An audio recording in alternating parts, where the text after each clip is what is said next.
కర్నూలు నగరంలోని సంకల్బాగ్ తన నివాసంలో గురువారం రాత్రి మాజీ ఎంపీ టీజీ వెంకటేష్ తన సతీమణితో కలిసి బాణసంచాలు వెలిగిస్తూ దీపావళి సంబరాలు ఘనంగా జరుపుకున్నారు. ఈ సందర్భంగా మాజీ ఎంపీ టీజీ వెంకటేష్ మాట్లాడుతున్నారు.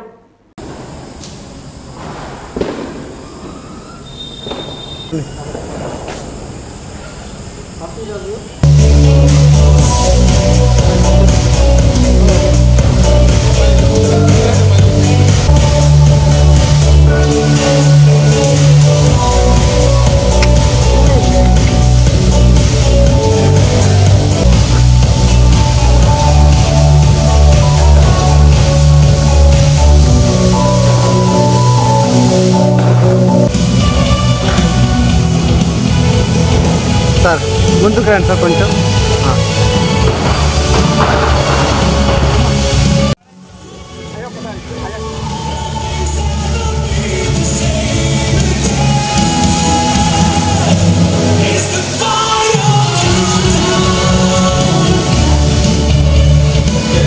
ఓకే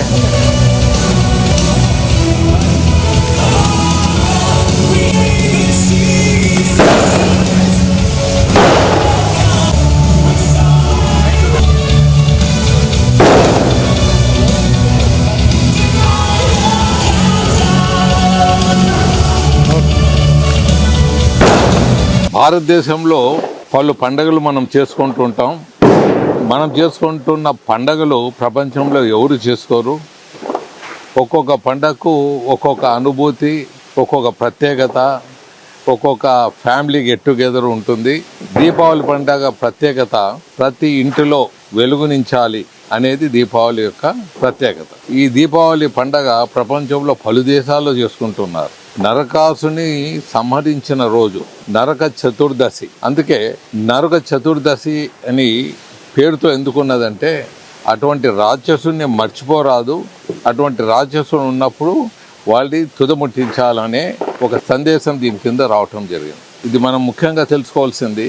ఈ నరకాసుడు అనేవాడు 10,000 మంది అమ్మాయిల్ని, రాజకుమారుల్ని బంధించి వారిని తుదముట్టించే స్థితిలో ఉన్నప్పుడు, పరిస్థితులు ఉన్నప్పుడు ఆ నరకాసుని సంహరించాలని కృష్ణుడు యుద్ధం చేస్తాడు. ఆ యుద్ధంలో కృష్ణుడు సొమ్ముసిల్లిపోతాడు. అప్పుడు సత్యభామ ఆయన్ని సంహరిస్తుంది, నరకాసుని సంహరిస్తుంది. ఇదే మనకు తెలిసిన స్టోరీ. ఇది మనం తెలుసుకోవాల్సింది ముఖ్యంగా ఏమంటే, ఎప్పుడైనా రాక్షసులు అనేవాళ్ళు దేశంలో ఉంటే వారిని తుదముట్టించేదానికి ప్రతి ఆడపడుచు సత్యభామ మాదిగా తయారు కావాలనేది ఒక సందేశం. ఈ సందేశాన్ని మనం పాటిస్తే మన దాంట్లో రాక్షసులు అనేవాళ్ళు రాక్షస మాదిగా ప్రవర్తించే వాళ్ళు పూర్తిగా జీరో అవుతారు. సో ఇది ఈ పండగ, దీపావళి పండగ. అందరూ పండగలో కొత్త కొత్త రకాల వంటకాలు, మరి కొత్త బట్టలు వేసుకొని బంధుమిత్రులను అందరి పిలిపించి ఆనందంగా బాణాలు పేల్చుకుంటూ మరి ఈరోజు ఇటువంటి పండగ ప్రపంచానికి ఒక సందేశం లాంటి పండగ అని తెలియజేస్తుంది.